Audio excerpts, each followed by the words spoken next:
আচ্ছা দেখ, আজকে নিউটনের 3টে সূত্র পড়বো, ঠিক আছে? দেখ, নিউটন কে ছিল? নিউটন ছিল একজন বিজ্ঞানী, যে কি আবিষ্কার করেছিল? মধ্যাকর্ষণ শক্তি, ঠিক আছে? নিউটন আরও কিছু গতির সম্বন্ধে ধারণা দিল, যে এই ধারণাটা তার 3টে সূত্রতে বর্ণনা করা আছে প্রিন্সিপিয়া নামক গ্রন্থে। এবার 3টে সূত্র কি কি? একটা হচ্ছে নিউটনের প্রথম সূত্র, যেটা লিখেছি। এছাড়াও আরও দুটো সূত্র আছে, কি? নিউটনের দ্বিতীয় গতিসূত্র আর তৃতীয় গতিসূত্র, ঠিক আছে? নিউটন তার প্রথম গতিসূত্রে কি বলছে? যে কোনো একটা বস্তু, এই ধরে একটা বস্তু, ঠিক আছে, এটা স্থির অবস্থায় আছে, ঠিক আছে? বা এই যে ধর এই টেবিলটা, এটা স্থির অবস্থায় আছে। এর উপরে যদি কোনো বাহ্যিক যদি বল প্রয়োগ করা না হয়, যদি আমি এর উপরে কোনো বল প্রয়োগ না করি, তাহলে কি হবে? এই স্থির বস্তুটা কি হবে? চিরকাল স্থির অবস্থাতেই থাকবে। সরে যাবে কি কোথাও? যাবে না। এবারে তেমনি কোনো একটা বস্তু তার গতিশীল অবস্থায় আছে, ঠিক আছে? ধর একটা পৃথিবী ঘুরছে, সূর্যের চারিদিকে অনবরত ভাবে ঘুরতে থাকছে।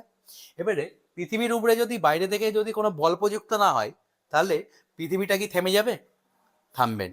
এটাই হচ্ছে নিউটনের প্রথম গতিসূত্র। তাহলে কি বলছে? বাইরে থেকে কোনো বল প্রযুক্ত না হলে স্থির বস্তু কি থাকবে? চিরকাল স্থির থাকবে। আর গতিশীল বস্তু কি থাকবে? চিরকাল সমবেগে সরলরেখায় চলতে থাকবে, ঠিক আছে? এবারে এই সূত্রটা থেকে আমরা দুটো জিনিসের ধারণা পাচ্ছি। একটা হচ্ছে কি পাচ্ছি? বলের সংজ্ঞা পাচ্ছি। আরেকটা কি পাচ্ছি? জাড্যের ধারণা পাচ্ছি, ঠিক আছে? এবারে বলের সংজ্ঞা। বল কি জিনিস?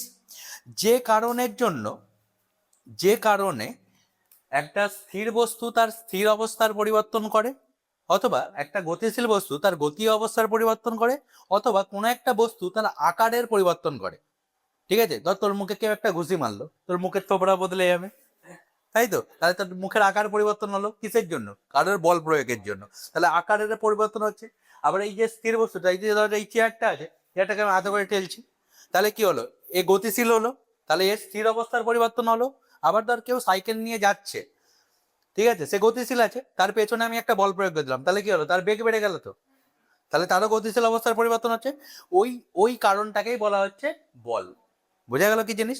তাহলে বল কি? যে কারণের জন্য স্থির বস্তু তার স্থির অবস্থার পরিবর্তন ঘটায়, গতিশীল বস্তু তার গতিশীল অবস্থার পরিবর্তন ঘটায়, বা কোনো বস্তু তার আকারের পরিবর্তন ঘটায়, সেটাকে কি বলা হচ্ছে? বল বলা হচ্ছে। এবারে বল দু ধরনের হয়। একটা হচ্ছে প্রতিমিত বল, আর একটা হচ্ছে কি? অপ্রতিমিত বল। প্রতিমিত বল কি জিনিস? ধর আমি এই দেওয়ালটার উপরে বা এই বোর্ডটার উপরে বল প্রয়োগ করছি, দেওয়ালটা কি সরছে? সরছে নি। তাহলে আমি যতই বল প্রয়োগ করি, দেওয়ালটার কি হচ্ছে? কোনো সরণ ঘটছে না, ঠিক আছে? তো যে বল প্রয়োগ করলে কোনো বস্তুর সরণ ঘটে না, ঠিক আছে, সেই বলটাকে কি বলা হচ্ছে? প্রতিমিত বল বলা হচ্ছে। মানে ওই বস্তুটার উপরে আমি যতই বল প্রয়োগ করি, তার সরছে নি। তাহলে কি হচ্ছে? সেই দ্বারা কোনো কার্য হচ্ছে নি, ঠিক আছে? কোনো কাজ হচ্ছে কি? আমি বেকারই বল প্রয়োগ করে যাচ্ছি, কোনো কাজ হচ্ছে নি। তাহলে সেই বলটাকে কি বলছি? প্রতিমিত বল। ওই জন্য দেখ লেখা আছে কার্যকাল বল কত? 0, ঠিক আছে? বা একটা ধর এই যে এইটাকে আমি যদি টানার চেষ্টা করি, কিন্তু টানতে পারছি, কেন টানতে পারছি না? কারণ আমি এই দিকে বল প্রয়োগ করছি, ওর পেছন দিকে কি আছে? একটা ঘর্ষণ বল প্রয়োগ করছি। তাহলে আমার বলটার থেকে ঘর্ষণ বলটা বেশি হওয়ার জন্য আমি এটাকে আর টেনে নিয়ে যেতে পারছি না। তাহলে আমার দ্বারা যে বলটা দিচ্ছি, সেই বলটা কি হচ্ছে? শূন্য হয়ে যাচ্ছে। সেই বলটাকে কি বলা হচ্ছে? প্রতিমিত বল বলা হচ্ছে। দ্বিতীয় আরেকটা বলের নাম হচ্ছে অপ্রতিমিত বল। অপ্রতিমিত বলটা কি? এই যে যেমন চেয়ারটাকে আমি হাতে করে ঠেলছি, চেয়ারটা সরে যাচ্ছে, তাহলে আমার বল প্রয়োগের ফলে কি? চেয়ারটা সরণ ঘটলো, তাহলে কি আমার দ্বারা একটা কার্য করা হলো। তো এই বলটাকে কি বলা হচ্ছে? অপ্রতিমিত বল বা কার্যকর বল, ঠিক আছে? এটার অপর নাম কি? কার্যকর বল। ওই জন্য কার্যকর বলটা শূন্য নয়, ঠিক আছে? কার্যকর বল দেখ F not is equal to 0 লেখা আছে। বুঝে গেছে? তাহলে প্রতিমিত অপ্রতিমিত বল বুঝে গেছে। এবারে দ্বিতীয় যেই নিউটনের গতিসূত্র থেকে যেটা আমি পাচ্ছি, সেটা হচ্ছে কি? জাড্যের ধারণা। জাড্য কি জিনিস? জাড্য হচ্ছে এমন একটা বিষয়, যেটা হচ্ছে ঢ্যাঁটা। ঢ্যাঁটা জানিস তো কি জিনিস? ঠিক আছে? ঢ্যাঁটা মানে কি? ধর যে ঢ্যাঁটা, যে তাকে যদি বলি সরে বস, সে সরবে নি, ঠিক আছে, সে লড়বে নি মোটামুটি, তাদেরকে ঢ্যাঁটা বলে। তো জাড্য হচ্ছে বস্তুর একটা ওই ঢ্যাঁটা ধর্ম, ঠিক আছে?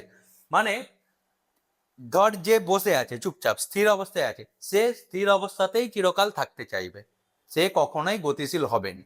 বা যে গতিশীল আছে, মানে যে ধর ঘুরে বেড়াই চারদিকে ছানা, তাকে যদি ঘরে চুপ করে বসতে বলু, সে বসবে?